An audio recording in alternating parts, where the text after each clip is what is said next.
Antônio Abujamra dizia que a vida não é a resposta para nada. A vida é o absurdo. E se a vida é o absurdo, o mercado financeiro é a caricatura da vida. Porque a gente tenta controlar o que é incontrolável. E hoje o ponto de vista é sobre isso. É sobre esse ser contraditório. É sobre o humano. Mas eu não estou sozinho. Aqui na minha frente eu recebo Maurício Fernandes, que é sócio da Dália e que é um homem que convive com números, mas também com narrativas. Seja muito bem-vindo ao Ponto de Vista. Eu que agradeço enormemente pelo convite. Prazer enorme estar aqui. Que legal ter você aqui. Mas também, do meu lado, Eduardo Plastino, o Edu, que a gente chama aqui, né? Nossos sales de renda variável e que gosta muito do tema. Bem-vindo ao Ponto de Vista, Edu. Obrigado, Orlando. Obrigado, Maurício. Pô, um prazer estar aqui. Hoje um tema leve, um tema gostoso da gente falar. Então, o pessoal que está ouvindo não vai ouvir falar muito de valuation, não vai ouvir falar muito de PIB, não vai ouvir falar muito de volatilidade, nada disso. A gente vai falar de um tema leve, né? Um tema gostoso e que é, na minha humilde opinião, um tema muito subestimado por boa parte dos investidores, né? Quando a gente fala de psicologia, finanças comportamentais, a gente vê que a pessoa fala, tá, vai, fala logo qual ação que vai subir, né? Então, eu acho que é um tema, mais uma vez, muito subestimado e estou muito animado para poder, de alguma forma, contribuir aí. Menosprezado até. Menosprezado, exatamente. Então, eu quero combinar com vocês que sempre que a gente apresenta aqui no podcast, que é um podcast profissional, né? A gente sempre apresenta os profissionais. Eu vou pedir hoje para que a gente, sim, tenha os profissionais aqui na mesa, mas quero mais que os profissionais, eu quero os humanos. Tá? Então, vocês combinam isso comigo? Tá tudo certo? Podemos ir assim? Tudo bem. Vamos lá, vou começar aqui falando com vocês sobre atalhos mentais. Experiência com investidor. A gente tem costume de sempre ir para o viés daquilo que está mais disponível no momento. Isso vocês veem acontecer com todo mundo e isso acontece com vocês também, mesmo vocês sabendo que esses vieses comportamentais acontecem? Sim, acho que assim, faz parte da evolução humana. Nosso cérebro foi condicionado para o conforto, né? Para o que está mais disponível, para aquilo que você se sente mais confortável. Seja na sua vida no dia a dia, ninguém quer sentir dor, ninguém quer se sentir desconfortável com qualquer situação, com outras pessoas. É por isso que modas existem, é por isso que os efeitos de manada existem, e os efeitos de manada são enormemente presentes todo santo dia no mercado financeiro também. Então a gente percebe isso, e essa é uma necessidade de correção, né, de autoconhecimento que você tem que fazer todo santo dia para que esse viés ele não confunda a tua análise, ele possa ser segmentado, né, de um jeito que você consiga fazer a análise da forma menos viesada possível. É racionalidade do racional, é isso? Mais ou menos por aí. E é uma dificuldade gigantesca fazer essa separação, né, porque é natural, seu cérebro vai primeiro na primeira reação, e o desafio é conseguir se desvencilhar disso o mais rápido possível para que você consiga fazer a análise que não é óbvia, aquela que não está disponível, aquela que sai da manada, né? Acho que essa é a dificuldade de todo dia. Você vê isso todo dia, né, Dudu? Eu acho que a gente tem o privilégio aqui de trabalhar diretamente na ponta com os investidores, então a gente sente muito todos esses vieses, quando que o mercado está eufórico, quando o pessoal está em pânico também. E um ponto que eu queria agregar aqui, comentar um pouco, é quase que o contrário, sobre como lidar com o desconforto, né? O ser humano está muito acostumado em várias partes da nossa vida ao seguinte, poxa, meu carro está fazendo um barulho, preciso tomar uma atitude e levá-lo ao mecânico. Meu filho está doente, vou levar no médico. Às vezes, o que é muito difícil passar para o investidor, né, tem vezes que a sua carteira está indo mal e que você não tem que fazer nada. Né? Isso é muito difícil da pessoa entender. Ela fala, pô, minha carteira está indo mal, A gente tem necessidade. o que você vai fazer? Né? Arruma, né? E aí você olha e fala que a carteira está linda, né? É que o mercado está caindo, né? E não tem nada a se fazer. E aquilo parece um desleixo, né? Exato. Às vezes da sua parte, você fala, como assim você não vai fazer nada? A carteira está indo mal. Aí você fala, o melhor a se fazer é não fazer nada. Então, eu sinto que as pessoas, elas... E assim, tudo que a gente for falar de finanças comportamentais, é interessante que assim, a gente sente tudo que todo mundo sente. Acho que a diferença de atuação é que a gente sente, vai no banheiro, chora, volta e toma a atitude que tem que tomar, independente dela ser confortável ou não. Então, às vezes, muitas vezes, tanto na euforia quanto no pânico, você olha a carteira e tem que tentar ser racional, e não é porque ela está indo mal que você tem que fazer alguma coisa, e não é porque ela está indo bem que você tem que também fazer alguma coisa. Então, como eu disse, é completamente contra-intuitivo para o investidor isso, né? A gente tem um estudo que até é engraçado, foi o pessoal da Fidelity que fez, né? Eles queriam levantar ali quais eram os melhores investidores, né? E eles chegaram a uma conclusão engraçada, na minha opinião, né? Que as contas que estavam indo melhor eram as contas das pessoas que tinham morrido, né? Tem viés nenhum essa aí, né? E aí você fala, pô, por quê? Fala, porque a pessoa não tem viés nenhum. Ela viu a ação subindo, ela não vendeu porque subiu, ela não vendeu porque caiu, né? Não trocou o presidente. Não assustou, não panicou. Então você fala, poxa, né? As melhores contas eram aquelas que estavam lá, bloqueio judicial ou pessoas que tinham falecido, né? Você fala, pô, né? Pessoa que não tem o viés. Um outro estudo legal também, que eles fizeram lá fora, foi com alguns gestores. Você provavelmente já viu esse, que eles colocaram um gato, né? Eles devem ter feito algum negócio igual na Copa do Mundo que fizeram com o polvo lá, né? Fizeram com um gatinho, pô, o gatinho, se ele fizer alguma coisa é compra, se ele fizer alguma coisa é venda, né? E, pô, o gatinho performou melhor do que muitos gestores do mercado, né? Por um tempão. Mas fala, pô, qual que é a lógica disso, né? O gatinho, ele é aleatoriedade pura, ele não tem viés. O ser humano é pior que a aleatoriedade. Né?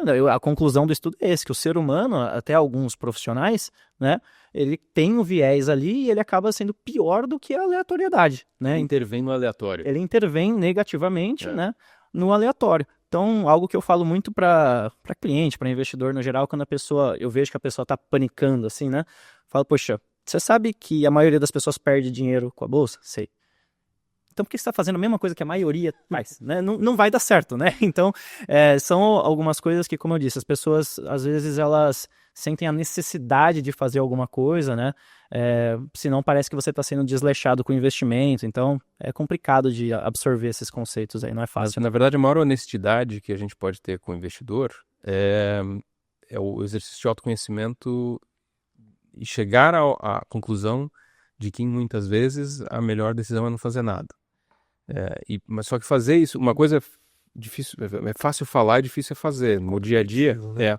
Por isso que em muitos casos, na própria Dália, a gente monta mecanismos que nos protegem de nós mesmos, porque a tendência seria fazer coisas que aparentemente naquele momento parecem as corretas de se fazer, mas não, ao longo do tempo é melhor não fazer nada.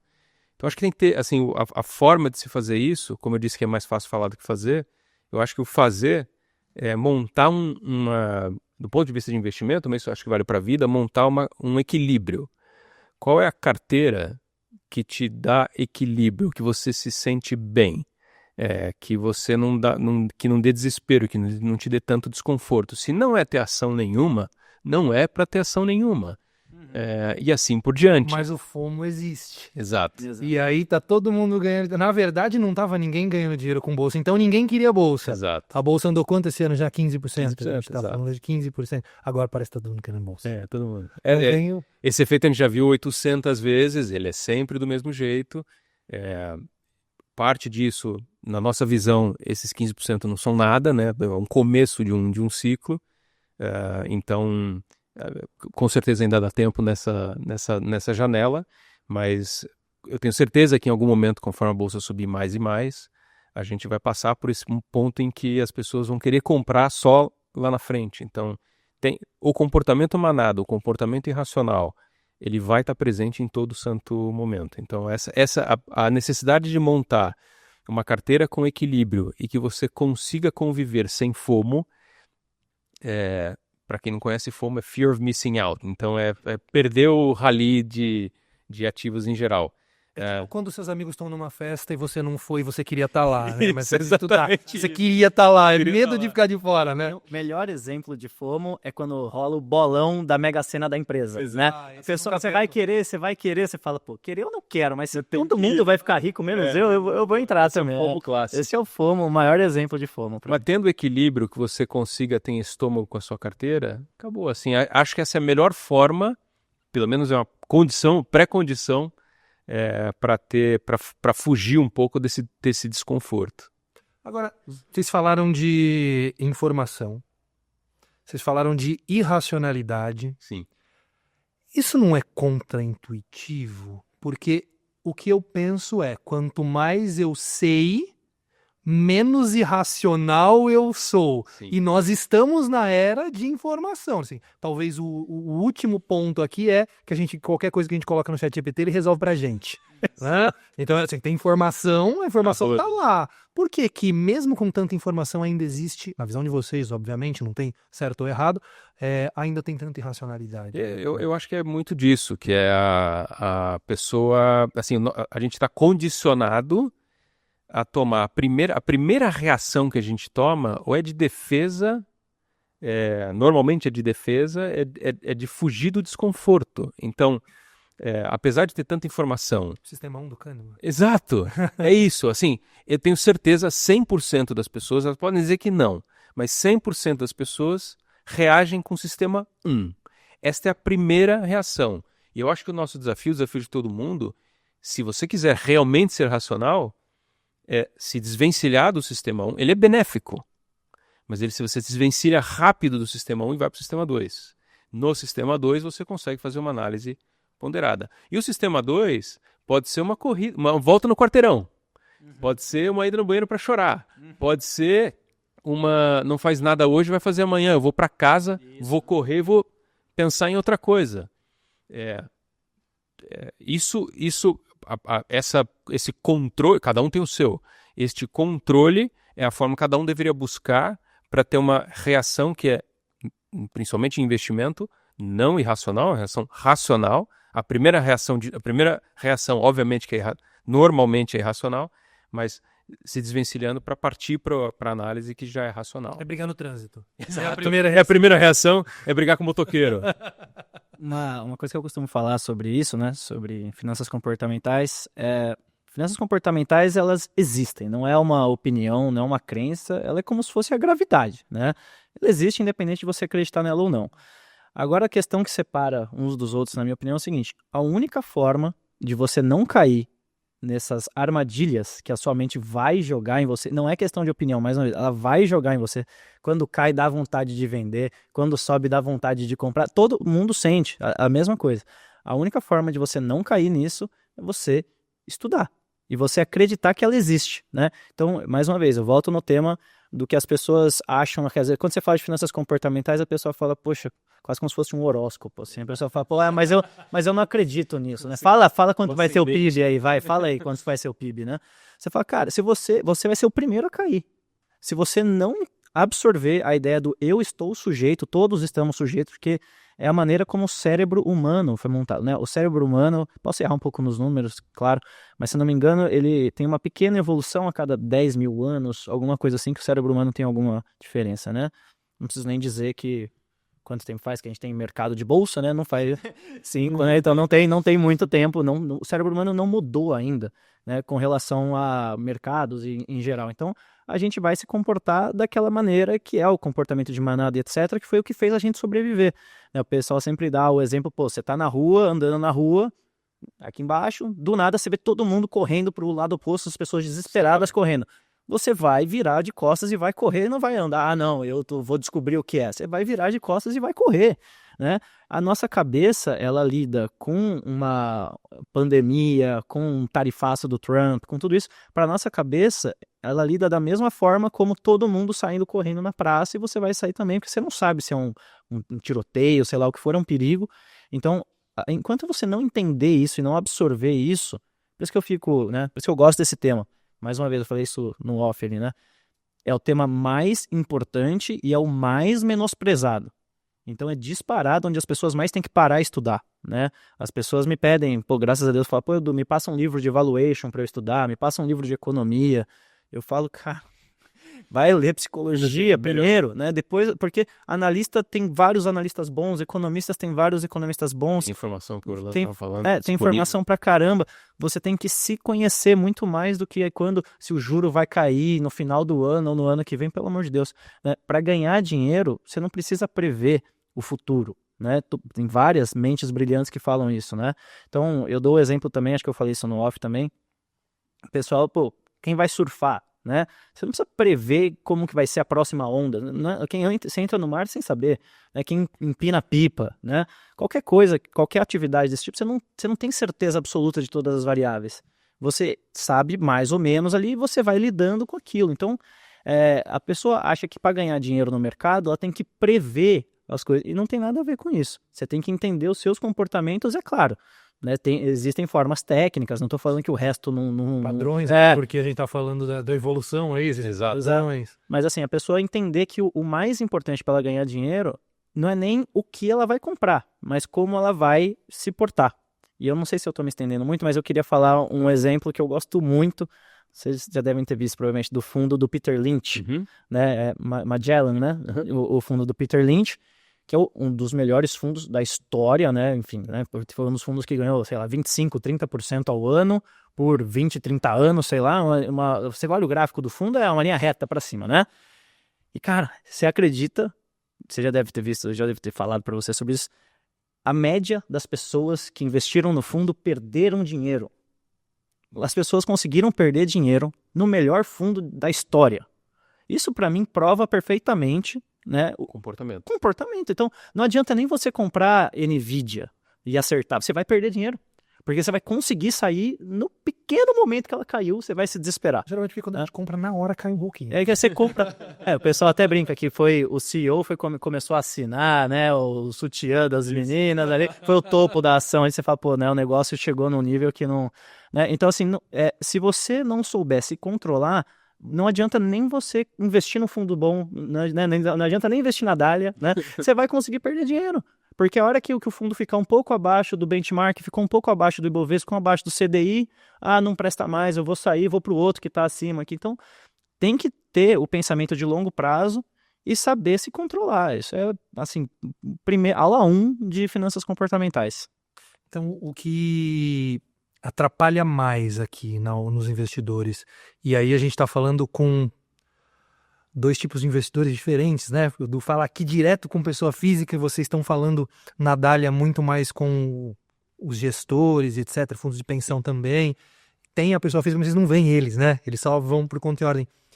O que atrapalha mais na decisão ali? Na hora H de decidir, vou sair, vou ficar, é informação ou é emoção? Porque a informação pode ser ruim também, né? Eu acho que é emoção. Porque, assim, na minha visão, ter a informação é importante para você tomar a melhor decisão, né? Mas tudo que a gente está comentando até agora, normalmente os erros acontecem na emoção. Então, eu realmente acredito na eficiência dos mercados ao longo do tempo, mas é na irracionalidade das pessoas ou no desconforto que certas decisões causam que criam oportunidades, né? Então, acho que a emoção é quem tende a causar mais problemas, né? Mas decisões são mais erradas quando você toma na emoção do que na quantidade de informações. Agora, não quero também menosprezar, minha resposta não é um depende, tá claro que para mim é melhor, é pior a emoção do que a informação. As pessoas até, como você comentou, Orlando, assim, hoje tá tudo lá no ChatGPT, não é só de hoje, por causa do ChatGPT, já estava no Google há um tempão, e já estava no YouTube, já está em todo santo lugar, não é desculpa para absolutamente nada, a informação está toda disponível. Mas chega um ponto em que a quantidade de informações é tão grande que ela tem um conceito de economia que é deseconomia de escala, né? Então você começa a ter tanta informação que aquilo te atrapalha. Tem uma expressão, eu não vou usar ela em inglês, mas uma expressão que você foca tanto na árvore que você esquece da floresta. Então, na Dália a gente tenta, precisa simplificar o raciocínio. O argumento precisa ser simples. Do contrário, você se atrapalha. Se não der para explicar em 30 segundos ou em 10 segundos o que você está fazendo, alguma coisa está errada, né? Então, essa necessidade de simplificar, por quê? Porque se eu consigo em 10 segundos explicar uma oportunidade de investimento, significa que existe muita oportunidade ali. Se eu tenho que explicar muito, é que provavelmente muita coisa já está no preço, né? Então, esse equilíbrio entre, sim, é melhor ter mais informação do que agir na emoção, mas também precisa encontrar o equilíbrio da quantidade de informação que você usa. Do contrário, poluição pura. A gente sente muito isso aqui no nosso ramo, dando exemplos mais práticos aqui, né? Pô, a gente acha que tem que comprar a ação XYZ. Aí, pô, vamos fazer operação, vamos comprar a ação e tal. Aí você compra. Dá 10 minutos, alguém manda, pô, que legal, o JP Morgan deu compra nessa ação, então você falou, pô, legal, né? Dá 20 minutos, alguém manda, o Goldman Sachs mandou shortear o papel. Aí você fala, poxa, né? Quem que tá certo, né? Então você fica naquela, e até falando um pouco sobre a parte de informação, eu faço uma brincadeira também sempre que o pessoal, porque a gente tá nesse mundo, né? Você tem diversas casas excelentes, cada uma com uma opinião, tudo chega em grupo de WhatsApp, a cada momento você sabe quem tá dando compra, quem tá dando venda. Para qualquer papel que você for olhar, tem gente muito inteligente dando compra, gente muito inteligente dando venda. Em quem eu confio, né? Eu acho que essa é uma dúvida que todo mundo tem. E algo que eu falo aqui internamente também, é uma brincadeira minha, porque eu jogo futebol no gol, né? Eu não falo que eu sou goleiro porque, né, não cheguei nesse nível ainda. Mas eu jogo no gol. E eu costumo fazer uma brincadeira que eu falo assim, casa de análise, né, ou enfim, assets em geral, é igual goleiro. Você não vai conseguir tirar o goleiro um jogo antes dele tomar o frango. A casa de análise vai errar. Né? Agora você quer acertar que horas que o JP Morgan tá certo, que horas que o Goldman Sachs tá certo, você vai deixar o quê? O seu sistema 1 decidir, né? Então, eu gosto dessa ação. Eu vou achar a casa de análise que está dando compra nela até eu achar alguém que concorda comigo. Então, escolha pessoas. Isso serve para assessor, isso serve para gestor, etc. Faça um baita de um trabalho para chegar na conclusão em quem é confiável. E aceite os erros que essa pessoa vai cometer, igual o goleiro que eu falo. Você não vai tirar o goleiro antes do frango, colocar o reserva, e a hora que o reserva for tomar o frango, você voltou pro titular. Escolhe o goleiro. Entenda que ele vai tomar os frangos ao longo do caminho, né? Mas você tem que ficar, né, com aquilo, porque senão essa era da poluição, né, que você falou de informação, o resultado disso é esse. Você está propenso a comprar determinada ação ou, enfim, a tomar alguma atitude, e você vai achar alguém que concorda com você. E você vai procurar até achar. Então, no final das contas, você não está tomando a decisão racional. Você já tomou a decisão lá atrás e você está só procurando alguém que concorda com você para você embasar a decisão que já foi tomada. Né? Então tem que tomar cuidado mesmo. Legal. A gente vocês citaram em algumas vezes Sistema 1, Sistema 2, tá lá no livro do Kahneman, né? Então, só para a gente colocar as coisas na caixinha. A gente está falando do Sistema 1, a gente está falando da luta ou fuga, que é o primeiro sistema, a gente está falando de bilhões de anos. Né? Eu não consigo chutar quantos aí. Exato. Bilhões de anos. O Sistema 2 é mais recente. Né? O Sistema 2 a gente está falando de 5.000, 6.000 anos, não sei. Se tudo isso que é mais a racionalidade do negócio. E aí, o Trump fecha os Estados Unidos em 2020 para não entrar nenhum avião da Europa, porque na China alguém, brincadeira lá, mordeu o morcego. E aí você tem um vírus se espalhando pelo mundo inteiro, a gente tem um monte de informação contraditória. Maurício, qual que fala primeiro? Sistema 1 ou Sistema 2? Sempre o 1. essa não tem dúvida. Qual ele então depois? A dificuldade é essa, é um exercício diário. Desde que você aprende que isso existe, que você sabe que aquilo existe, como é que você reage com aquilo. O mercado financeiro é um exercício de humildade diária. Você sabe que vai errar, você sabe que vai tomar frango. A dificuldade é você levanta, sacode a poeira, dá a volta por cima e vamos para a próxima. Essa é a dificuldade. Então, como é que você migra do sistema 1 para o sistema 2? Essa é a resposta, essa é a grande dificuldade. E como é que você migra de um para essa? É um exercício mental, de verdade. E é bem primeiro você precisa estudar, você precisa estar confortável com a decisão que você tomou, você precisa rever. Esse é o exercício de humildade. Você precisa rever se você está errado ou se está certo. Se você acha que continua certo, você mantém a sua visão. E essa é a dificuldade. Se você acha que precisa rever e porque errou, precisa admitir que errou e bola pra frente, vamos mudar. O dia começa de novo todo santo dia. Então, é um exercício de desconforto todo santo dia. Essa é a dificuldade de migrar do sistema 1 para o sistema 2, é isso mesmo. Eu citei aqui o fatídico dia, né, mas na verdade foram alguns dias que a bolsa caiu 50%. Eu vou ter que contar uma história que eu tava me segurando, mas eu vou ter que contar depois. Então conta, fica à vontade. É que não tem como. Você levantou muito a bola, que é da pandemia, o pessoal de Sorocaba vai me matar, mas eu vou contar. Acho que você já sabe até qual história que é. Quantos circuit breaks? Foram 6 ou 7? Ah, por aí. Por aí, foram vários, né? Monte. Quando É melhor, eu não quero nem lembrar. a gente em 2 semanas, pra quem não tava, foi uns 7 circuit breaks. A gente tava no escritório ali de Sorocaba, né? Eu na mesa de renda variável, né? E, pô, primeiro circuit break, o que a gente faz, tal? Calma, galera, né? Vamos comprar. Compra.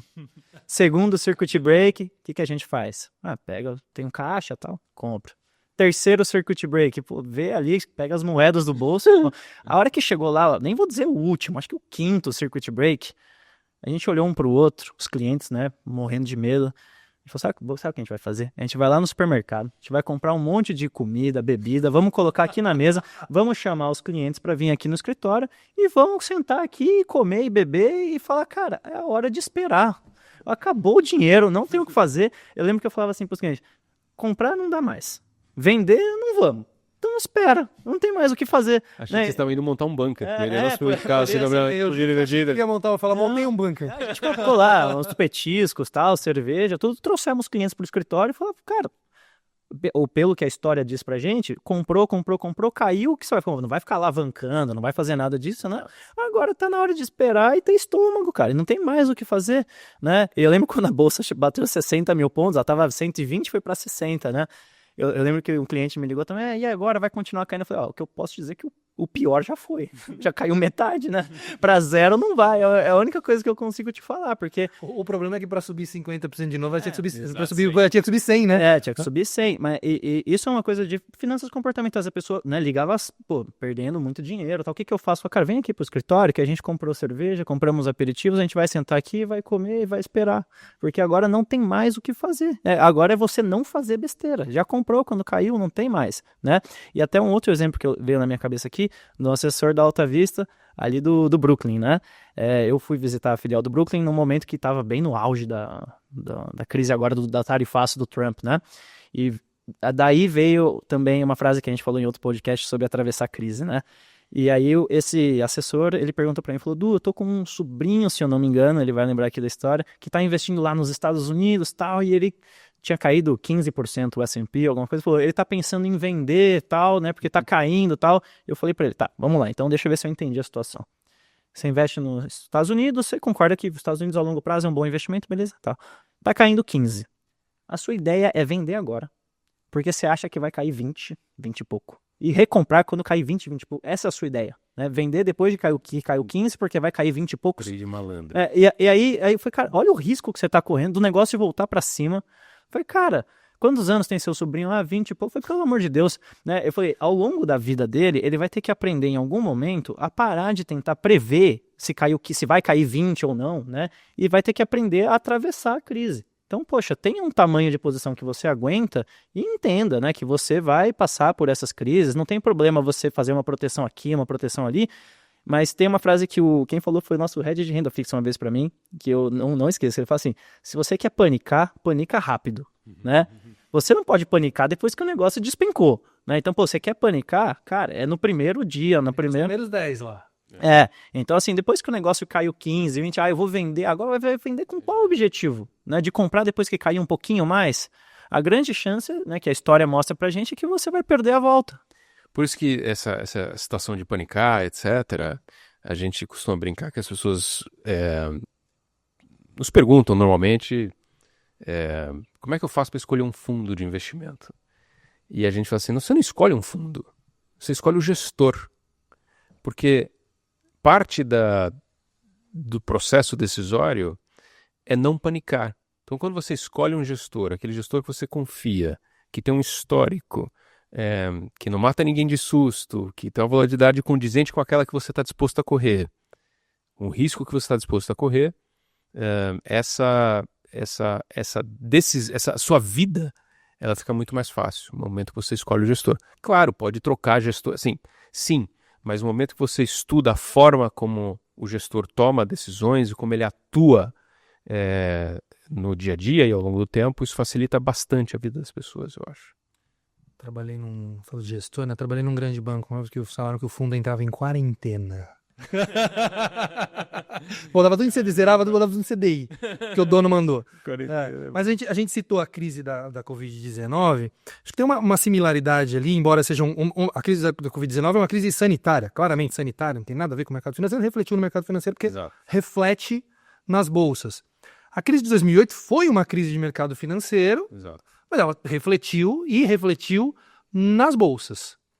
Só que as empresas não necessariamente pararam de produzir. Né? Na crise da Covid-19 até aconteceu. Mas, e aí eu vou me lembrar de uma análise do Luiz Stuber. A gente sempre ouve o Stuber, Sim. né? Vamos ouvir o Stuber. O Stuber fez um comentário que para mim é muito interessante. Ele falou assim, ok, as bolsas caíram 50%. Mas nenhuma bomba caiu sobre as fábricas, ou seja, existe capacidade de produção. Em 2008 também, né? A gente Sim. não teve uma bomba que caiu nas empresas, talvez num banco ou outro, mas eles estavam ali e em algum momento isso ia voltar. E aí a minha pergunta é, quando a gente chega neste momento em que virou irracional, Sim. virou irracional, como é que eu conduzo isso com o cliente na ponta final? Porque vocês também conduzem isso, seja seu ponta final ou institucional e aqui na pessoa física. Como vocês conduzem? Como você traz esse cara pro sistema 2? Porque aí é trazer outra pessoa, né? A gente também acaba lidando com a pessoa física, seja porque a gente interage em eventos, seja porque tem pessoa física que não é por conta e ordem, tem pessoa física que investe diretamente e você sabe, ou ela diz, enfim, né? Então a gente acaba interagindo bastante. A forma de lidar... Peraí que eu perdi o fio da meada, desculpa. Não tem problema. A gente está falando do trazer o investidor pessoa física sim. mais para o sistema. Desculpa. A gente tem que... eu acho que é um misto de duas coisas, tá? Primeiro, a gente precisa ser transparente com as pessoas. Então, precisa ter um contato constante com as pessoas, seja institucional, seja pessoa física, não importa. Qualquer investidor merece um contato transparente e que você diga qual é a razão pela qual você toma certas decisões, para que ela te conheça. É um mecanismo de confiança, da mesma forma. Como eu disse que eu digo para as pessoas escolherem o gestor, não o fundo, é por isso. Você precisa saber como é que a pessoa pensa, como é que o gestor pensa. Nessa transparência, na forma como ela pode esperar que o gestor haja, é a forma como ele acha que naquele momento de pânico de mercado, ou de euforia de mercado, é a expectativa que ela cria sobre a forma como o gestor deveria agir. Então, isso já diminui a ansiedade em relação à possibilidade da pessoa querer panicar, etc. Né? Então, essa transparência, primeira, de dizer como é que você age, é um primeiro passo. O segundo, quando acontece uma coisa dessas, também é a transparência e a coragem de ir ao investidor e explicar o que está acontecendo e como é que você está pensando sobre aquilo. Então, é tanto na forma de explicar como você pensa, como na forma de explicar como é que está o cenário acontecendo. Então, a comunicação é muito importante para que o investidor se sinta confortável e, no final das contas, imagina, se você não se comunica com o investidor e ele não sabe o que está acontecendo, o fundo subiu de repente ou caiu de repente, a cota do fundo, você, o que eu faço? Eu vou, vou vender, vou comprar mais, não sei, né? Então, se você se comunica com o investidor, facilita bastante. Então, o terceiro ponto nessa história toda é que o investidor, ele precisa... A transparência, ela também vale para que o investidor não só conheça como o gestor pensa e depois, quando acontece alguma coisa, a forma como ele agiu, como ele está pensando sobre o futuro, especificamente sobre aquela situação. E a terceira, como é que o investidor teve acesso à informação para ele escolher o melhor fundo, o melhor investimento, a melhor oportunidade que ele tem a cada momento. Como eu lido com o risco, como você, Orlando, lida com risco, como qualquer pessoa lida com risco. Então, tá vendo? Qualquer pessoa tem uma reação diferente. É literalmente um gosto pessoal. Como é que você lida? Você dorme bem com esse negócio ou não lida? Isso é fato, né? Porque as pessoas olham pro Orlando. O Orlando trabalha com o mercado financeiro. Estou 20 anos trabalhando com o mercado financeiro e acham que eu sou... e acham que eu sou arrojado. Não, senhores. Não, é mais sobre perfil, né? Não tem perfil certo ou errado. Tem Exato. Perfil. É o que você se adapta. Então, se a pessoa compra um fundo com a volatilidade é um conceito importante para as pessoas escolherem seus fundos, tá? Então, se você escolhe um fundo que tem uma volatilidade esperada de X, que é alta, então você sabe que em algum momento aquele negócio vai balançar. Se ele tem uma volatilidade bem pequenininha, então você deveria ajustar o seu retorno para aquela volatilidade pequenininha. E se tem uma volatilidade média, ok, você já sabe mais ou menos onde você está pisando. Então, a pessoa precisa saber, na escolha, o perfil precisa ser adequado para cada um. Então, eu acho que, no fundo, eu falei como transparência. A transparência é isso, a transparência de conhecer como o gestor pensa, depois como acontece alguma coisa, como ele está pensando, e a terceira, junto com tudo isso, é como é que você escolhe o seu melhor fundo, a melhor oportunidade de investimento baseado naquele seu perfil pessoal. Boa, baita resposta agora. Não, olhando aqui um pouco pro nosso lado aqui, direto com o cliente, eu acho que a gente tem duas formas principais ali dentro da renda variável que ajudam a gente a tomar a decisão, que não é fácil, mas por isso que ela tem que ser previamente tomada, né? De você ficar mais corajoso quando cai e menos corajoso quando sobe, né? Uma chama alocação, né? Já vou falar, e a outra, que é um pouquinho mais dentro do que eu faço, é gestão de caixa, né? Dentro de alocação, é aquela velha história. Poxa, você definiu com o seu assessor que você tem que ter 15% em renda variável, colocou 15%, a bolsa caiu, a renda fixa subiu, o internacional está indo bem, aquilo foi para 12, aqueles 15 viraram 12, tenha, né, a coragem de aumentar para 15 de novo, né? E o contrário é verdadeiro, né? Colocou 15% em renda variável, bolsa subiu 30%, tal, né? Às vezes internacional não foi tão bem, que o dólar caiu, não sei. Aquela posição que era 15% foi para 20%, reduz um pouquinho a renda variável. Isso vai obrigar você, né, a tomar essas decisões de acelerar na coragem quando está caindo e desacelerar na alta, né? Então essa parte da alocação salva muito. Eu sei vários assessores que fazem isso com maestria com os clientes e para mim é uma lição.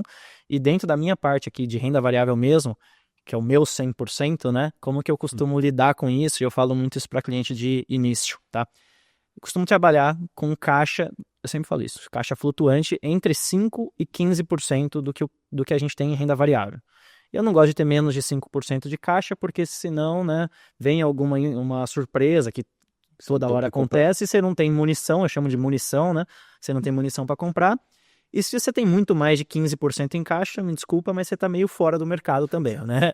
Então, eu fico ali entre 5% e 15% de caixa, e esse caixa, ele naturalmente vai ficando menor à medida que o mercado vai subindo, e quando o mercado despenca, né, a gente vai consumindo esse caixa. Então são as formas que a gente usa aí para conseguir, enfim, né, não deixar o psicológico ali, enfim, o estômago tomar as decisões. Então eu costumo dar muito essa justificativa, a gente está com 10% de caixa, mas o mercado explodiu, vamos aumentar um pouco o caixa para chegar perto dos 15%, né, caiu, vamos voltar para perto de 5%, né, então eu vou fazendo um pouco dessa gestão ali para ficar sempre, enfim, né, aderente a esses movimentos aí. O Kahneman ganhou o Nobel com o Thaler, né? Eles ganharam juntos. Sim. E o Thaler diz que o Homo economicus é uma piada, ele não existe. Então, ou seja, a gente está cheio de fato, se a gente concordar com ele, que a gente pode não concordar também, eu particularmente concordo. Sim. É difícil. É difícil, né? O cara ganhou o prêmio Nobel. A gente vê todo santo dia, em todo mundo. Então ele diz que isso aqui é uma piada, e que a gente está cheio de vieses comportamentais. Vocês conseguem, e aí vocês estão em 2, mais que eu aqui, vocês conseguem identificar quais são esses principais desses vieses comportamentais que está todo mundo caindo? E me dá um exemplo aqui, putz, viés tal porque geralmente acontece dessa forma. Perfeito. Como eu fujo disso? Eu preciso fugir, né? Eu preciso dar a solução pro pessoal que vai assistir a gente. Tá, não, perfeito. Vou tentar começar pela parte mais fácil, que é dar o exemplo, e depois eu vou pensar em como fugir disso, tá? Enquanto eu vou falando, já vou... Você pode dar o exemplo, você já vai pensando. Já vai... Foge disso. Escolhi a pior pergunta para começar, né? Mas vamos lá. Ele já tá pensando ali. Tô brincando. Mas, ó, vamos lá. Acho que um exemplo muito bom, eu costumo falar para cliente também, é a questão, poxa, eu falo muito que a bolsa não é um jogo de quem tem o maior QI ganha, né? E o exemplo que eu sempre gosto de dar é o exemplo do Isaac Newton, né? Poxa, acho que não existe pessoa mais inteligente que o Isaac Newton, que passou pela face da Terra nos últimos anos, né? Pô, eu fiz engenharia, né? Eu apanhei para passar em cálculo 3 ali, e aí, depois que eu fui descobrir, escreveu, né? ele escreveu o cálculo, né? Descobriu o cálculo, né? O Clóvis de Barros Filho brinca com É, isso, né? Ele fala assim, você só precisa Só ler precisa e entender o que entender, o cara pensou. O cara descobriu, então inventou, escreveu e eu não conseguia entender. Então, o Isaac Newton, no ano de 1720, se eu não estou muito enganado, ele já era rico, né? Já era conhecido, e muito inteligente, com QI elevadíssimo. Ele viu ali que tinha uma companhia, né, que fazia Marítima. Mar do Sul, se eu não estou enganado. Companhia Marítima holandesa, não era? É Mar do Sul, se eu não estou bem então. enganado. E essa companhia, ela tinha um monopólio, né, que é muito bom, enfim, vocês são até eles também, muito bem, né, de fazer todo esse comércio, se eu não me engano, da América do Sul para a Europa mesmo, ali na época das navegações e tudo, né. Isaac Newton comprou as ações subiram, ele vendeu com ganho, super feliz, pô, sou super inteligente, né, e continuou a vida dele. O que aconteceu? Essa empresa começou a prometer lucros, eu não lembro exatamente se tinha alguma coisa do governo ali no meio também e tal. Sei que essa ação continuou explodindo, subindo muito, muito, muito, e todos os amigos do Isaac Newton começaram a ganhar muito dinheiro. E como que o Isaac Newton, inteligente do jeito que não estava ganhando dinheiro junto com eles, né? O que ele fez? Resolveu comprar mais do que ele já tinha comprado antes, concentrou, que é um baita de um erro, né? Eu sempre falo isso aqui internamente, não você comprar muito de alguma coisa, né? Você está tirando o risco do imprevisível acontecer, né? Tá colocando o risco disso acontecer. Ele resolveu voltar para a ação com uma posição muito maior do que a inicial dele e não deu outra, né? A ação despencou depois, enfim, né? Por vários motivos ali. Ele perdeu muito dinheiro, perdeu na época, se não me engano, 20 mil libras. Você faz a conversão 300 anos ali, dá milhões e milhões de libras, de dólares, né? Foi uma parte relevante da riqueza que ele acumulou. E ele falou uma frase que ficou muito famosa depois desse episódio, né? Que ele fala, eu consigo prever o movimento das estrelas, mas não consigo prever a irracionalidade humana. Então, resumo dessa história, né? O pior viés de todos, né, é o tal do FOMO que a gente falou, que é o medo de ficar de fora, né? Porque o medo de ficar de fora te faz o quê? Primeiro, te faz você comprar coisas que você não entende e muitas vezes com um valor muito mais elevado do que você deveria comprar.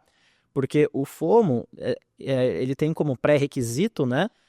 Se é o Fear of Missing Out, você tem que missing alguma coisa, né? Ele tem que, é alguma coisa que você acha que vai explodir e você vai ficar de fora. Então, se você acha que vai explodir, você vai querer colocar muito dinheiro naquilo, né? Então, muitas vezes o FOMO, ele acaba vindo acompanhado de concentração, né? E na minha opinião foram os dois erros do Isaac Newton, né? Que fez ele perder bastante dinheiro e isso é um baita de um aprendizado para todo mundo que acha, mais uma vez, que finanças comportamentais não importa, né? O Isaac Newton perdeu dinheiro na bolsa, então, gente, graças a Deus não é um jogo de QI isso, né? Você secou e demorou para comprar, né? Tô usando. 12 anos. Então, assim, agora a parte difícil, né? Como não cair no FOMO? E mais uma vez, sistema 1, sistema 2, mesmo papinho. Todo mundo sente FOMO, né? Você pega NVIDIA. Você não ficou com vontade de ter todo o seu dinheiro na NVIDIA? Eu fiquei com vontade de ter todo o meu dinheiro na NVIDIA também, em vários momentos. É que aí que eu falei, é a hora que separa, né, o profissional do amador. Você fica com vontade de comprar todo o seu dinheiro em NVIDIA, você vai lá, dá uma volta no quarteirão, toma um café, passou, você volta e avalia comprar alguma posição naquilo ou não, né? Eu vejo isso muito com criptomoeda, né? Porque tem um público criptomoeda de muitas pessoas que o primeiro investimento é aquele e tal, né? Muita gente jovem também que não apanhou da bolsa ainda, né? Então esse é um perigo, né? Independente do ativo se vai subir ou não, né? Mas eu vejo muito FOMO em cripto, né? Às vezes chega para mim umas coisas que me dão um frio na espinha assim. Uma vez chegou para mim um vídeo que a pessoa falava assim: como que você vai falar para os seus filhos que você não comprou Bitcoin? Eu posso dar nome e sobrenome. Eu posso dar nome e sobrenome. Aí eu falei, meu Deus do céu, assim, eu ouço isso, me dá vontade de ficar de fora, assim, para ser sincero. Do ponto de... Mais vontade. do ponto de vista de finanças comportamentais, não tô falando do papel, do ativo, né? Enfim, então, poderia ser NVIDIA, né? Podia ser outro, não tô falando de cripto, tô falando do comportamento humano, né? Então, muitas vezes a pessoa olha e fala, olha só, tô dando um exemplo da criptomoeda, olha só a performance passada, que linda, né? Você tem que comprar porque senão você vai ficar de fora e todo mundo vai ganhar. Quando eu ouço essas coisas, eu tendo a ficar cada vez com mais medo de entrar, né? Porque eu já vi essa história com várias coisas diferentes, né? Então, fugir de modismo é muito importante. Por mais que ao longo da vida você tem modismos que vão virar, né? Até que a internet já foi modismo em algum momento, né? Então, várias coisas, as coisas que se perpetuam, elas começam como moda, né? Mas na grande maioria das vezes, você ficar de fora da moda, né? Você vai perder, como eu disse, algumas porradas, mas você vai escapar de coisas que você, às vezes, nem vai lembrar, né? De coisas que eram modas e que morreram, né? Então, acho que o melhor jeito de você fugir do FOMO é você entender que ele existe, mais uma vez, você não negar a existência da influência que o seu psicológico tem nas suas decisões, que é o que muita gente faz. E qual que foi o momento mais irracional que vocês não viram, mas viveram dentro aí dos... Alguns com mais anos de casa, outros com menos anos de casa. Eu vivi a bolha da internet. 2000? Eu vivi. Eu já estava vivo, mas eu não... Exato. Então, e aí, eu acho que usar um pouco assim, um pouco meio chata, meio técnica, mas assim, quando você pensa numa preço de uma ação, ela é fruto principalmente das expectativas que se criam sobre o lucro que aquela empresa vai gerar ao longo do tempo, trazido ao valor presente. Então depende muito do nível de juro que você traz, né, para que isso determina a taxa que você vai trazer, o fluxo futuro de lucro de uma empresa ao valor presente. O que se criou, as bolhas quando se criam, é quando o mercado, levado por manada, finança comportamental, ele começa a criar expectativas exageradas sobre uma determinada segmento, um setor ou uma empresa especificamente. Então, é sempre muito difícil você saber o que é exagero e o que não é exagero no meio daquela bagunça toda, né? Mas você precisa fazer alguns checks, assim, algumas checagens se aquilo faz algum sentido ou não faz, se no passado isso já aconteceu ou não, se faz sentido que aquilo mude, né? Se existe uma mudança de paradigma. A NVIDIA não é um exemplo de bolha na nossa visão. Quando você olha, a gente tem um gráfico que a gente mostra na Dália que é muito bom, que você mostra o preço da NVIDIA, literalmente, né, o valor de mercado da NVIDIA em relação ao fluxo de caixa que ela gerou, ao lucro que ela gerou. É uma curva colada exatamente na outra.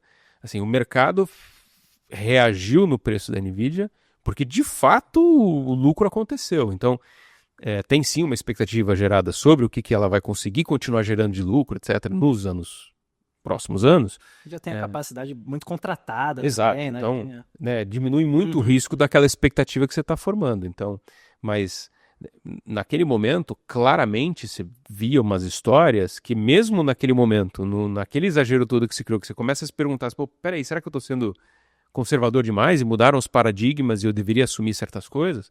Mesmo naquele momento começa a falar, peraí, soa estranho esse negócio, né?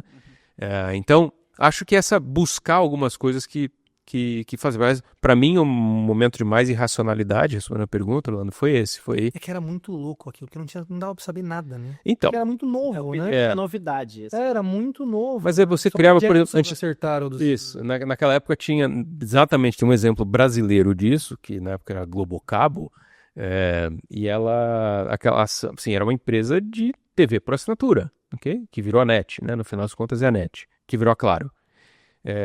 E aí criou-se, naquela época da internet, não, espera um pouquinho, a Globocabo vai se dar super bem com o negócio da internet, não era nem porque a banda larga ia crescer, era porque ela vai ganhar dinheiro de algum jeito com esse negócio. Mas aí quando você fala, de que jeito? E não tinha uma resposta direta sobre isso, putz, check, tem alguma coisa errada. Então você vai montando um negócio, assim, peraí, tem umas bandeirinhas amarelas que começaram a surgir aqui, que você vai juntando o argumento para falar, não, peraí, tem coisa errada aqui, né? Então acho que é mais ou menos por aí. Não, muito. Lembrar da bolha da internet, bom, você nem viveu, do Neira nesse...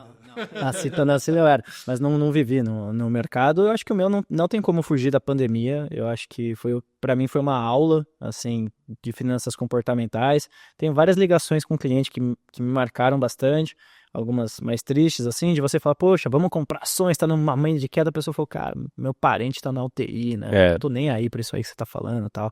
E aí você fica, poxa, né? Verdade, tem razão. Né?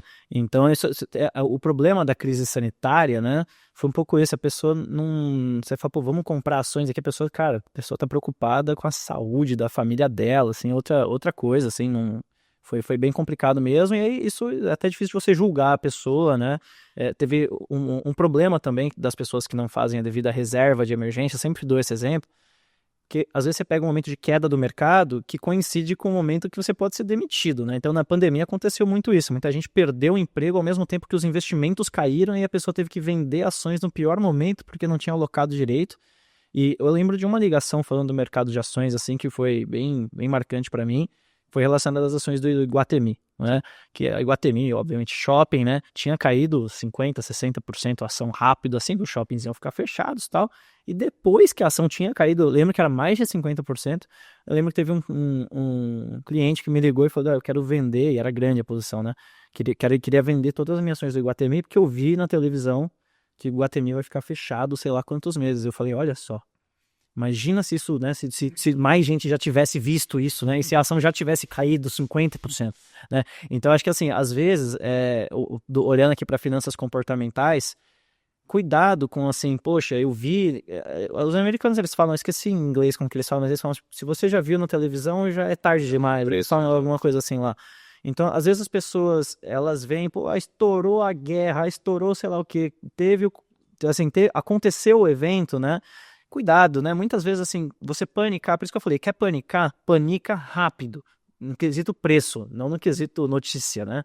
Quer panicar, panica rápido, porque, eu vou vender a ação do Iguatemi depois que a pandemia explodiu e que os shoppings estão todos fechados, sei lá o quê. Né? Eu lembro que eu consegui, graças a Deus, convencer esse cliente, porque eu falei, cara, o Iguatemi, eu fui olhar, tem 2 bilhões de reais no caixa, ele pode ficar 2 anos fechado e tal, não vai ficar, né? Quase ficou, né? No final a gente achava que ia ser mais rápido, né? 15 dias. A gente achava que ia ser 16 dias. Vai todo mundo para casa 2 semanas, né? Então, graças a Deus ele não vendeu, mas eu acho que tem que tomar esse cuidado com olhar o noticiário e você panicar com relação ao que você acha que vai ser o futuro, enquanto muitas vezes aquilo já está no preço da ação, né? Não à toa, na pandemia o mercado voltou para cima com tudo, quando a pandemia em si estava terrível, né? Tava morrendo 2.000, 3.000 pessoas por dia. Sim. E o mercado estava explodindo para cima e muito cliente fala, como, né? Tá morrendo 3.000 pessoas por dia, porque já tinha perspectiva da vacina, tal, enfim, rolou várias coisas. Então, entender que o tempo do mercado, ele tenta antecipar, não é que ele prevê o futuro, mas ele erra e corrige, né? Mas ele tenta antecipar o que vai acontecer. E isso realmente é algo que acho que muito investidor acaba pecando porque lê muito jornal, porque lê muita notícia e acaba querendo tomar a decisão em cima daquilo que ele acabou lendo também.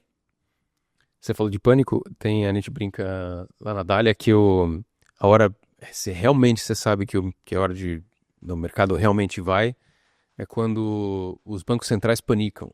Eles também panicam. E quando eles panicam, que foi o que aconteceu na Covid, que corta juro.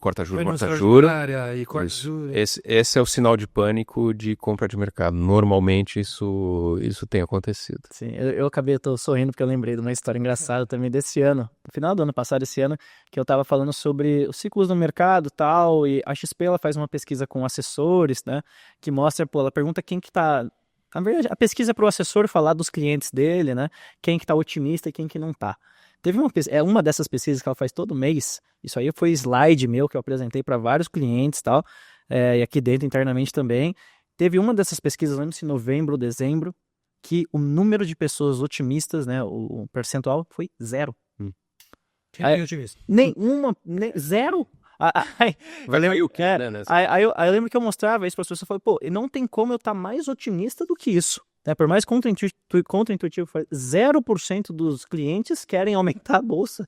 Não tem momento melhor de você comprar. Então, é tentar entender, né, ser um pouco contrarian, que a gente fala, né, ir na direção contrária desses movimentos, né, e o contrário é super verdadeiro, né, a XP ela solta esse dado, é bem legal esse gráfico, né, que ela coloca quem quer aumentar a bolsa, né, o percentual, e ela coloca junto, né, o gráfico do Ibovespa, né, e não falha. Quando do mês que vem vocês me cobram aqui, eu posso um almoço aqui com vocês. A bolsa está na máxima, mês que vem a propensão das pessoas a aumentar a bolsa vai ser maior do que mês passado, com certeza. Não tem dúvida.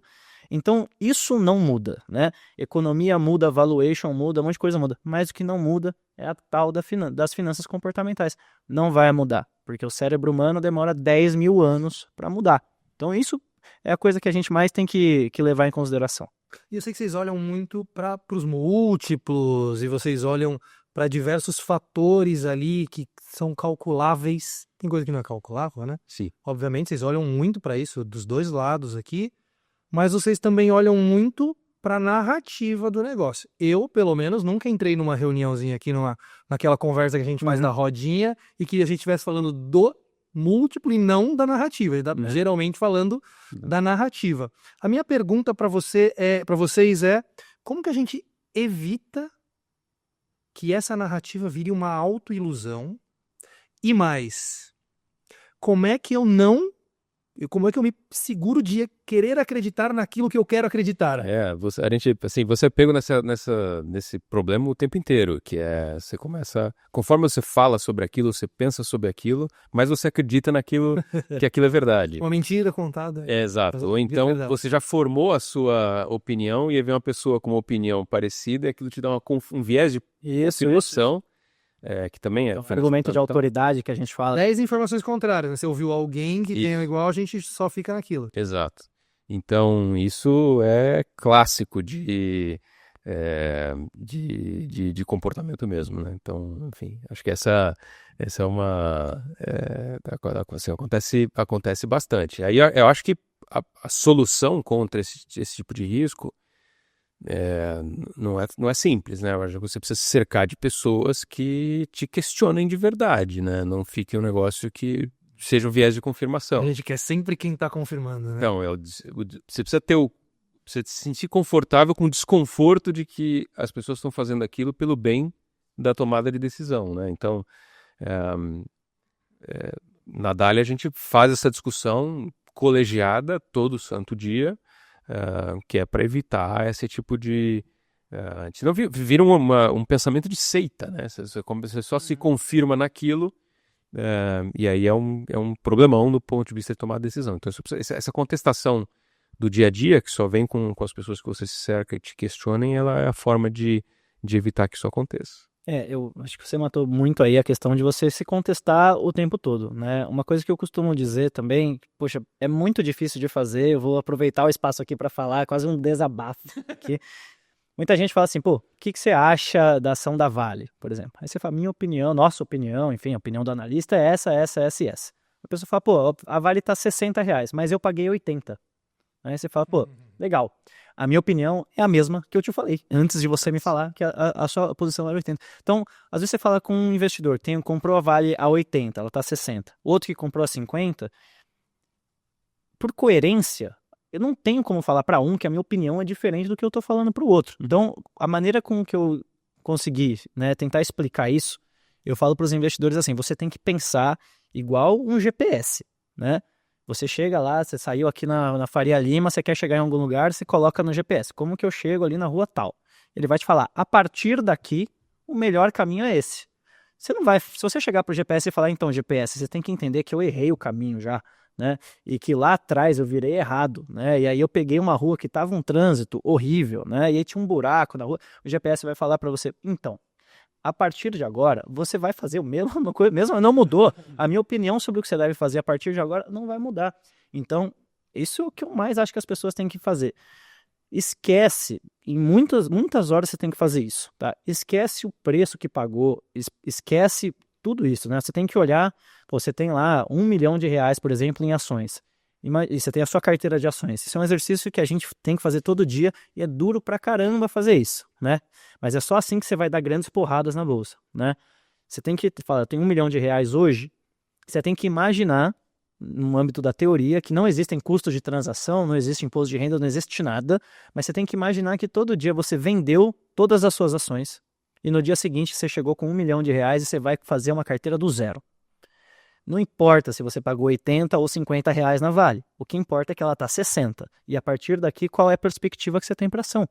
As pessoas elas ficam muito aqui no âmbito de assessoria de investimento. Isso é um clássico erro de viés comportamental. Fala, pô, qual é a sua opinião sobre a ação? Você fala, mas o meu preço médio é outro. Você fala, dane-se o seu preço médio, com todo respeito, né? Nossa opinião não vai mudar. Tá? Então você tem que imaginar que você tem o seu recurso e que você está entrando hoje no mercado, né? E eu faço muito essa provocação. Às vezes a pessoa tem aquelas ações que infelizmente caíram 90%, 80%. Você fala, poxa, acho que você deveria vender, porque é uma empresa que não tem perspectiva, tal. Vamos vender e comprar outra coisa boa. Aí a pessoa fala, fica reticente pra caramba, normal, Sim. normal. É normal, né, mas tem que batalhar contra, não quer dizer que é normal que você não tem que batalhar contra, né? E aí você fala, então vamos fazer o seguinte, né, não vou dar nome de empresa, mas todo mundo já tá pensando em algumas aí, né? Vamos fazer o seguinte, se você tivesse hoje caído, né, e recebeu uma herança, sei lá, do valor que você tem hoje em ações, você ia comprar essa ação? A pessoa fala, pô, não ia. Então você fala, então, se você não iria montar a carteira igual ela tá agora, se você tivesse caído hoje no mercado com o valor que você tem, significa que é para você vender, né? Então, essa ancoragem do preço médio, isso aí, muita gente deixa de, é o que você falou, de sacudir a poeira, dar a volta por cima e tal. Cara, é isso, errou, sabe, assim, segue em frente, não fica assim, vou esperar voltar pro meu preço médio, eu entendo pra caramba o raciocínio. Mas é o que eu falei, entendeu que é o sistema 1, né, entendeu, tal, vai no banheiro, faz o que você quiser, né, volta e fala, pô, beleza, né, tô sendo consumido pelo meu intuitivo aqui, vou pensar racionalmente, vou tomar a decisão A correta. gente faz esse exercício sempre na Dália. Então, a Dália não existe, ela começou agora do zero. O que a gente faz? Obrigado. É para separar, É isso. o passado do futuro. É exatamente para isso. Porque senão você fica ancorado, cara. Como que você vai comprar mais, desculpa se eu não interrompi, mas como que você vai comprar mais de uma ação que você tá ganhando 200, 300%? É difícil, né? Se você for pensar nesse raciocínio. Como que eu vou comprar mais? E acontece isso. Às vezes vai chegar para cliente e falar, vamos comprar mais aqui. Pega NVIDIA. Como que você vai comprar mais de uma ação que você está ganhando 200%? Como que você vai vender uma ação que está caindo 50%? Você fala, porque não tem nada a ver quantos por cento eu estou ganhando com o que eu acho que vai acontecer no futuro. Então, senhores, a gente vem conversando aqui sobre finanças comportamentais. Falamos quase, ou mais de uma hora, eu acho, até que a gente falou sobre isso. E aí eu gostaria de lembrar que em A Psicologia Financeira, o Morgan Housel fala que finanças pessoais são mais sobre pessoas do que sobre finanças. Então, finanças comportamentais são mais sobre comportamentos humanos do que sobre propriamente finanças. Sim. Né? Agora eu queria ouvir de vocês como que a gente junta tudo isso e não deixa com que o investidor que está ouvindo a gente caia em todas essas armadilhas. Sim. Me ajudem a esclarecer isso para eles. Acho que tem algumas alternativas, né? Algumas ferramentas que as pessoas podem usar. Lá na Dália, a maioria das pessoas, quando a gente, até como prática, né, de disciplina, toda vez que a gente tem um raciocínio por trás de uma ideia de investimento, a gente, obviamente, desenvolve esse raciocínio, discute ele bastante, mas antes de tomar a decisão final, aí varia muito de pessoa para pessoa, mas eu particularmente gosto de escrever sobre aquilo. Então, seja para escrever sobre uma ação ou sobre um outro tipo de ativo para investir, ou para quem está montando a sua própria carteira de investimento, quer dizer, quantos por cento vai em ações, quantos por cento vai em renda fixa, quantos por cento vai em que tipo de renda fixa, em que tipo de fundo. Escreve qual é a razão pela qual eu estou fazendo isso.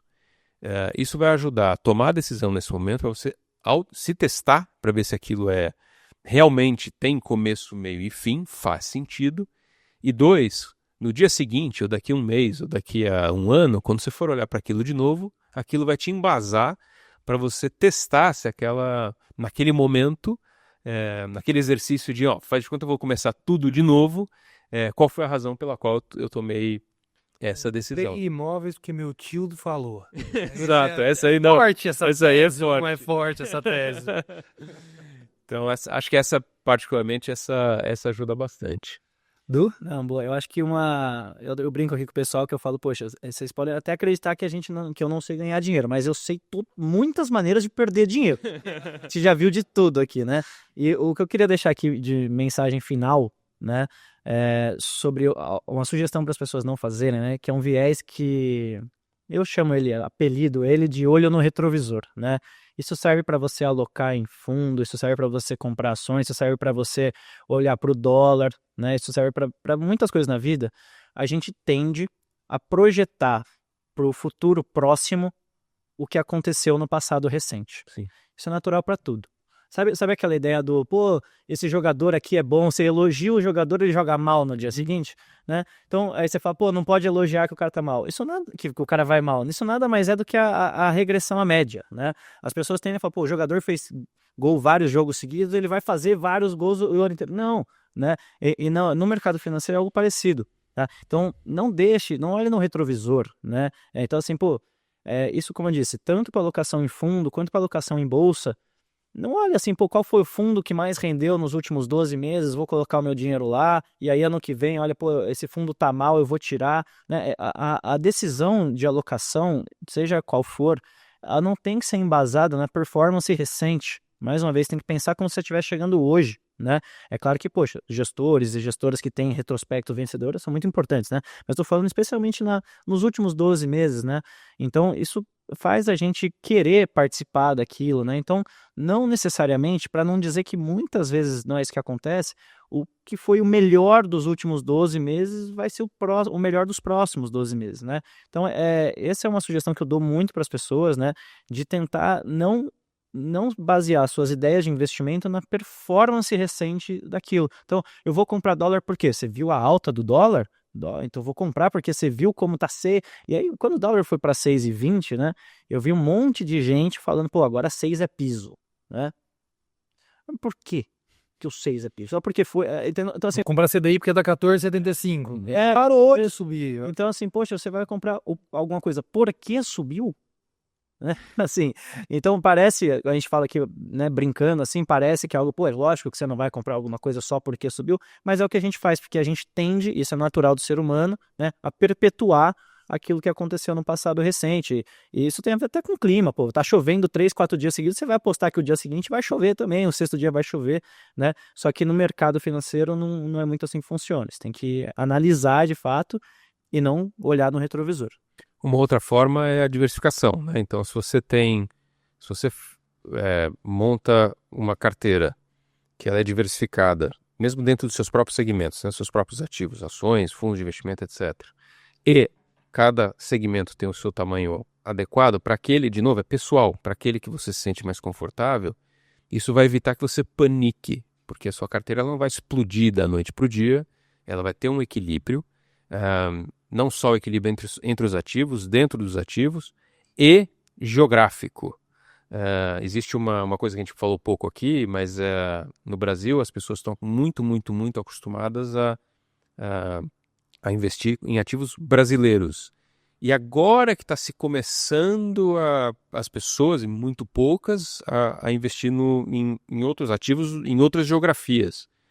Obviamente que os Estados Unidos é a principal fonte dessa atração, mas esse viés, home bias, que se chama em inglês, esse viés de investir no mercado em que você está mais acostumado, é aquele que caracteriza isso, né? No Brasil, eu acho que isso é mais exacerbado, por exemplo, do que no Chile ou no México. No Chile é um país menor, mas com riqueza, mas como tem menos alternativas, as pessoas foram buscar investimento no exterior. No México, como é vizinho dos Estados Unidos, está tudo está mais fácil, está mais disponível, é menos viés da sua casa, né? Então, isso tudo ajudou lá. Aqui o Brasil é grande, tem muitas alternativas e o juro é historicamente alto. Então eu tendo a achar que o investimento de menos risco são os títulos do Tesouro brasileiro, de fato são, mas assim, aquilo aumenta no final das contas o seu viés. Quem disse que investir em empresas nos Estados Unidos é mais arriscado, que o viés ele causa isso, eu só não invisto fora porque eu acho que eu não conheço, é arriscado, eu tenho um desconforto. Quem disse que investir em empresas nos Estados Unidos é mais arriscado do que investir em empresas no Brasil ou comprar o título do Tesouro brasileiro, né? Isso é um viés muito, muito grande historicamente. Tem até uma brincadeira muito boa que a gente faz, que é o seguinte, segundo o cálculo do Damodaran, que é super famoso, né, o país mais seguro para se investir no mundo era a Suíça. E aí você comprou um título do Credit Suisse. E aí ele quebrou. E aí você ficou sem dinheiro, né? Gente, obrigado, mas eu não vou terminar sem convidar vocês para fazer um bate-bola final aqui. Boa, vamos embora. Em que a única regra é a gente responde. Assim, lembrei, responda. Vocês topam? Vamos lá. Acho que não tem como falar não, né? Emoção no final. Vamos lá. Não, mas eu estava no... Vai ser tranquilo. Então eu vou começar, hein? E aí é o seguinte, eu vou perguntar pra vocês, é a mesma pergunta, só responder. Bom, vamos só responder que vai ser tranquilo. Os dois vão responder. Tá bom. Quero a resposta dos dois, tá? Qual mania de gestor ou de investidor você considera insuportável, inclusive em você? Não, essa eu não tenho mania, não. Essa eu vou pular. Então me responde se você pudesse dar um follow simbólico em alguma moda de mercado. Qual que seria? Follow? Alguma moda de mercado que eu deveria dar um follow? Você tá com perguntas boas aí, lá, né? Maurício, dá um follow pra mim. Coletrader. Coletrader. Tem 3, cara! Sapato sem meia. Não, brincadeira. Eu acho que assim, tem uma moda muito, muito antiga que ela não vai embora de jeito nenhum, que é day trade. Day trade. Day trade é bom. Du, qual foi a decisão financeira mais irracional, só que deliciosa que você já tomou? Irracional e deliciosa. Cara, é irracional, mas eu fiz. O meu foi quando eu entrei no mercado, eu comprei tudo em Petrobras. Eu usei, Maurício. Eu tenho uma Kombi. Que legal. É verdade, eu tenho uma Kombi. Eu quero ter um Fusca. Essa é a mais irracional que eu já tive. Eu quero uma ter um Kombi. Fusca. É irracional também. Tem tem alguma razão, Nenhuma. fato, alguma racional que Essa você tem, foi- a não ser... Eu vou embora, parei aqui. Assim, a não Foi ser... muito boa, muito Então. boa. Mas faz sucesso. Imagino que sim. E se sua vida fosse um ativo? Você ia estar em qual ciclo? Expansão, recessão, queda, recessão subindo? Ou não. Pô, eu não sei se... Assim, eu pelo menos gostaria de ser um compounder.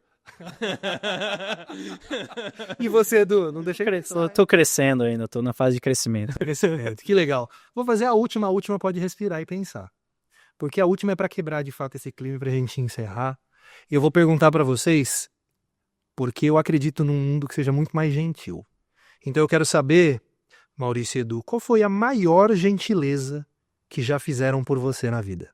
Eita. Fora do mercado. Maior gentileza. Qualquer coisa. Eu acho que eu tenho uma. A Dália foi fundada no final de 2017, começo de 2018. Era para eu estar nesse grupo.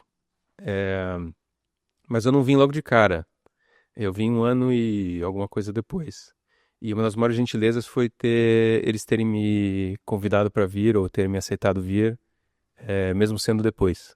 Essa foi, eu acho que, assim, pensando de bate-pronto aqui, a maior gentileza que eu já tive.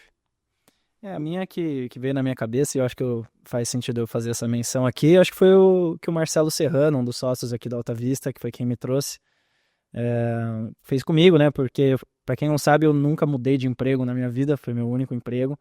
E ele que me contratou, e até hoje somos sócios hoje, né? E na época eu lembro que eu achei muito estranho que estava pesquisando escritórios para trabalhar, né? E ele me incentivou muito a conhecer outros escritórios, assim, de uma maneira até esquisita, assim. Ele falou, não, vai visitar ele, vai visitar todo mundo. E eu falei, eu nunca trabalhei na vida, mas não esperava isso de algum lugar, né? Então, ele gostou de mim, queria que eu trabalhasse lá, e quase que assim me indicou para outros escritórios, assim, falou, viu, vê onde você acha melhor para você, se não for aqui não tem problema nenhum. Eu deixava de trabalhar num dia para ir fazer entrevista em outro lugar, e eu avisava ele numa transparência até esquisita, assim. Então acho que essa maneira com que ele me tratou, com certeza tem influência no eu tenho uma gratidão assim, de nunca ter saído, sabe? Foi no âmbito profissional, assim como a sua também, mas foi uma gentileza que realmente, até meus pais até hoje são muito gratos a ele, assim, por causa disso. Então, uma pessoa que eu queria mandar um abraço aí para mim. Que legal, que legal. Maurício Fernandes e Edu Plastino, muito obrigado pela presença de vocês. Foi uma conversa super agradável, super descontraída. Eu adoro conversas descontraídas. E para você que está nos assistindo, esse foi o ponto de vista sobre finanças comportamentais. Por quê? Porque a gente vê o mercado sobre diversos ângulos e a gente quer ajudar você a encontrar o seu.